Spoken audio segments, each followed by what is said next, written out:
নবীজি বলেন এরা জাহান্নামে যাবে শুধুমাত্র তার স্বামীকে একটা কথা বলার কারণে। বুখারী শরীফ 29 নম্বর হাদিস। উরিতুন নারা ফাইদা আকতারু আহলিহা নিসাউ ইয়াকফুর। নবীজি বলছেন অধিকাংশ নারীরা শুধু জাহান্নামে যাবে একটা কারণে, আর সেই কারণটা কি জানো?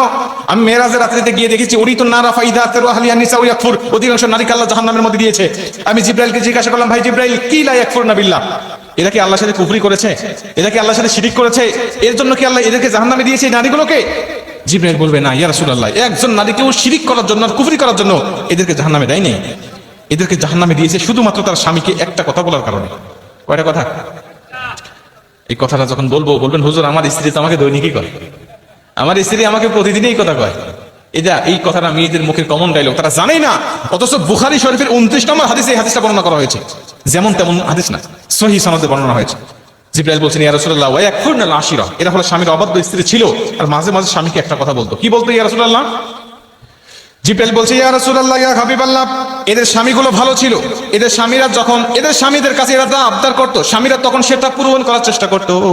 যখন ভালো খাবার চাইতো স্বামীরা খাবার দিত, যখন ভালো পোশাক চাইতো তখন ভালো পোশাক দিত, যখন কোনো জায়গায় ঘুরতে যেতে চাইতো তখন ঘোরার জন্য বেড়ানোর জন্য নিয়ে যাইতো নবীজি। কিন্তু তারপরেও যদি কোনো সময় এই স্বামীরা স্ত্রীকে সন্তুষ্ট করতে না পারবে, এই স্বামীরা যদি কোনো সময় স্ত্রীকে সন্তুষ্ট করতে না পারে, ঠিক সেই সময় এই স্ত্রীরা একটা কথা বলে উঠতো, ক্বালাত মা রাআইতু মিনকা খায়রুন কত্তু। এই কথাটা তারা বলে উঠতো। বলবেন হুজুর আমার স্ত্রী তো আরবি জানে না, তো বললো কেমন করে? ভাই আপনার স্ত্রী আরবি যদিও না জানে, এর বাংলাটা আপনাকে প্রতিদিনই বলে। কি বলে? তোমার সংসারে এসে কোনোদিন আমি সুখ পেলাম না, তোমার সংসারে এসে কোনোদিন আমি শান্তি পেলাম না। আমি মেয়ে বলেই তোমার সংসার করতেছি, অন্য কোনো মেয়ে হলে তোমার সংসার করতো না।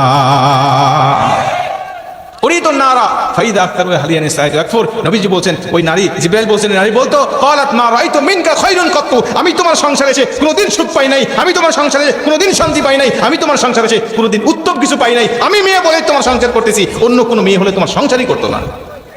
বলে সাথী আর মা বোনরা বলে না, এরা ভালো আছে। মা বোনেরা মনোযোগ দিয়ে শোনেন, যদি এই কথাটা ভুলেও বলে ফেলেন আজকে থেকে তওবা করে নেন, আল্লাহ আর বলবো না, বলেছি তো বলেছি আর বলবো না, এইটাই শেষ।